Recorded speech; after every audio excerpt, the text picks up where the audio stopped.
What if I told you the most realistic, gut-wrenching, and honestly the best football movie ever made is one that most people completely slept on? You had my curiosity, but now you have my attention. You suck, you jackass!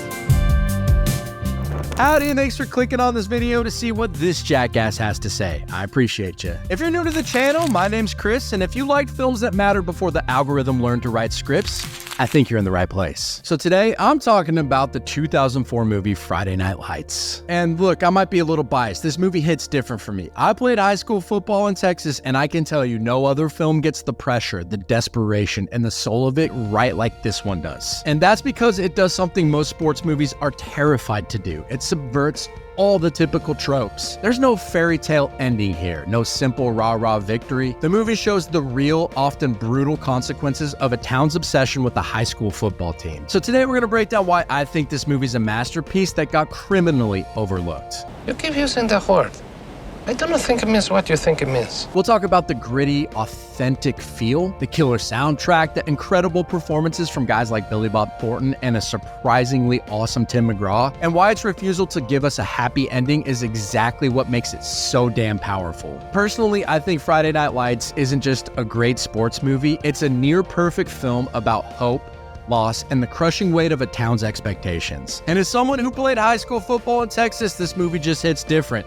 It gets it. So let's rewind to 2004. The movie comes out and pulls in about $62 million. Not a total disaster, but it wasn't a blockbuster. Critics were mostly positive, but audiences, I think, were expecting another Varsity Blues. They wanted the party scenes and the epic rah-rah victory. Instead, director Peter Berg gave them something that felt gritty, raw, and almost like a documentary. But over the last 21 years, a funny thing happened. People started discovering this film. It built up this massive cult following, especially after the equally brilliant TV series brought more eyes to the story of Permian high school football. And here's where I think it gets pretty cool. In 2006, they spun off a TV series from this movie that was absolutely brilliant. If you haven't seen it, I highly recommend you go watch it. The show moved the action to the fictional town of Dillon, Texas, but kept that same authentic documentary-style feel that made the movie so special. The music was also equally as great. And the series gave us incredible characters like Coach Eric Taylor and his wife Tammy, played by Kyle Chandler and Connie Britton, respectively. And get this, Brad Leland, who played the booster Buddy Garrity in the TV show, was also in the original movie as one of the hardcore Permian fans. Connie Britton actually plays the wife in both the movie and the TV series. That's the kind of attention to continuity that shows how much respect the creators had for the source material. And today, the movie and the show are widely regarded as some of the best sports content ever made. You can see their DNA all over modern cinema, from gritty dramas like The Fighter to any TV show that aims for the same level of raw authenticity.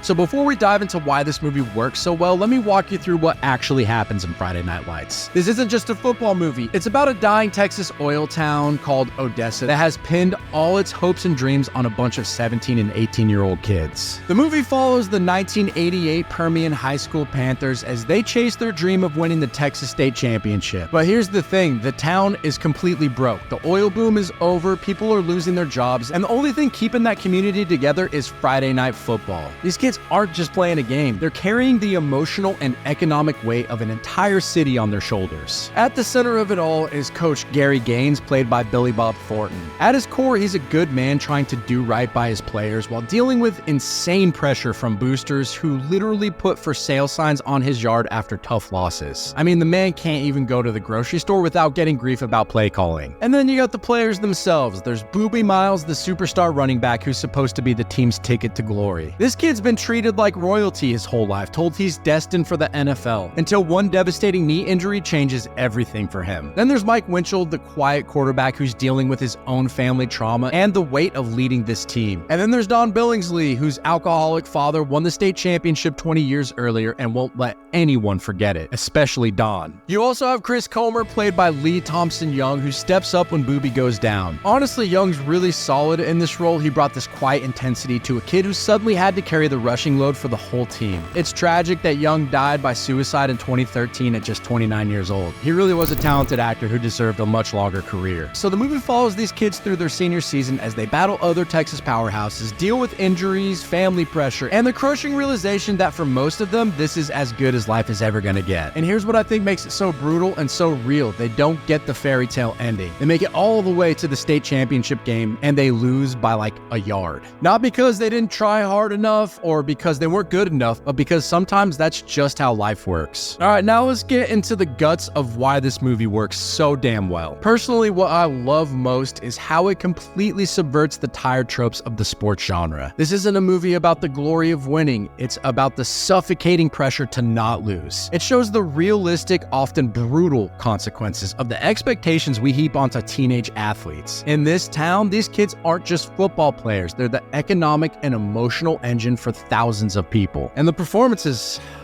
let's talk about them. Billy Bob Thornton as Coach Gaines is a masterclass in understated acting. He isn't the stereotypical narcissistic high school coach who's just there to scream and throw clipboards. He's a man who deeply cares for his players, but he's also really flawed. He's desperate to win, maybe to a fault, because he knows his job and his family's future are on the line every single Friday night. And then there's Derek Luke as the phenom running back, James Booby Miles. To me, it's absolutely insane to think Luke was 30 years old when he played this role. Black don't crack.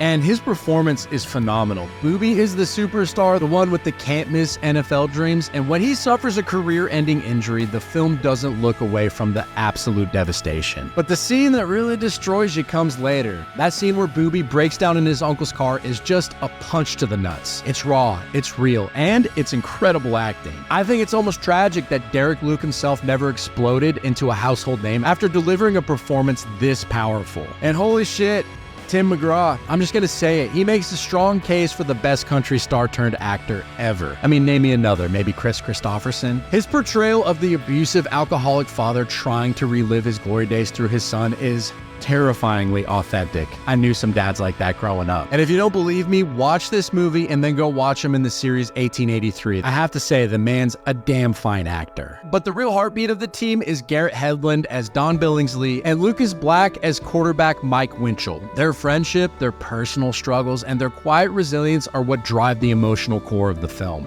The technical filmmaking in this is just brilliant. The camera work is shaky and handheld, putting you right in the middle of the huddle. The editing during the game sequences is fast and kinetic, and the music, my god, the score by Explosions in the Sky is an absolute highlight. It's epic, it's beautiful, and it's melancholic all at once, elevating every single scene it touches. So how well has Friday Night Lights aged? In my opinion, it's timeless. The core themes of economic anxiety, the immense pressure on young athletes, and the search for an identity beyond the game are more relevant today than ever. I mean, I'm sure some of the fashion looks dated. I mean, it does take place in the 80s, but the story itself feels like it could have been made yesterday. Its greatest strength is its unflinching honesty. It refuses to give you that easy, feel-good ending. Its only weakness, if you can even call it that, is that it might leave you feeling a bit empty if you absolutely need that Hollywood victory. That's the whole point. Life doesn't always give you a win. As Coach Gaines says, being perfect isn't about the scoreboard. It's about looking your friend in the eye and telling the truth. So what would I rate this movie today? Well, my final verdict is that this movie is a solid 8.5 out of 10. I think it's a masterpiece of the sports genre and, more importantly, a powerful human drama. Now for the good stuff, the stories you probably haven't heard. Let's talk about that iconic halftime speech during the state championship game. So in an interview on The Rich Eisen Show, Billy Bob Thornton revealed that the entire speech was improvised on the spot. I asked Pete Berg, the director, I said, listen,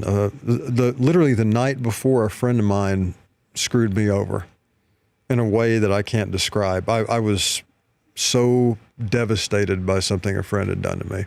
In real life? In real life. And I asked Pete, I said, can I kind of go off of this and just talk about some other stuff? And he said, sure, whatever you want to do.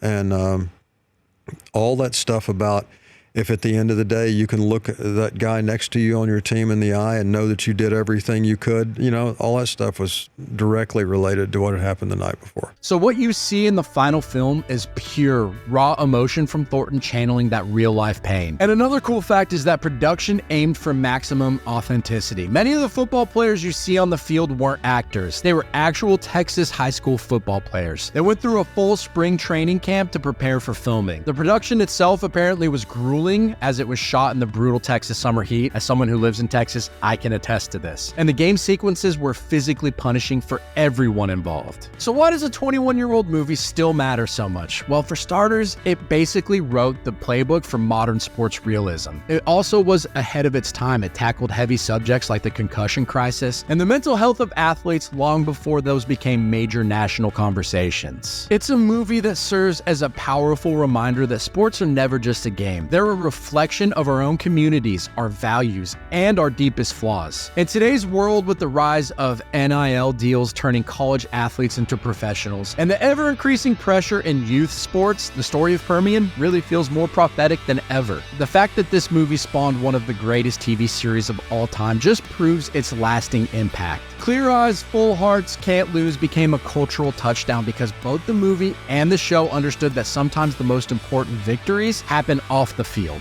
So what's your take? You think I'm right about Friday Night Lights? Is it the best sports movie of its generation, or am I just a nostalgic former football player from Texas? And if you're a fan of the TV series, did the movie live up to your expectations? Drop a comment below and let me know. I remember at the time when this movie came out, a lot of people were bitching about that ending. I think it's perfect. And by the way, Friday Night Lights actually won last week's community poll, which is how we ended up diving into this masterpiece today. So make sure you're checking in every week because I'm going back and reviewing one old movie that deserves another look. I put up a poll on my community posts each week where you get to vote which movie you want to see me tackle next. Your votes literally decide what we're covering, so don't sleep on it. And hey, if you want to see quick reviews of the latest movies hitting theaters, head over to my short section on the channel. With how hit or miss movies are these days, if you're on the fence about whether something's worth your time and money, I don't blame you. I've got you covered with honest, no BS takes on what's worth watching and what you should skip. Look, at the end of the day, Friday Night Lights reminds us the best stories aren't always about winning. Sometimes they're just about showing up,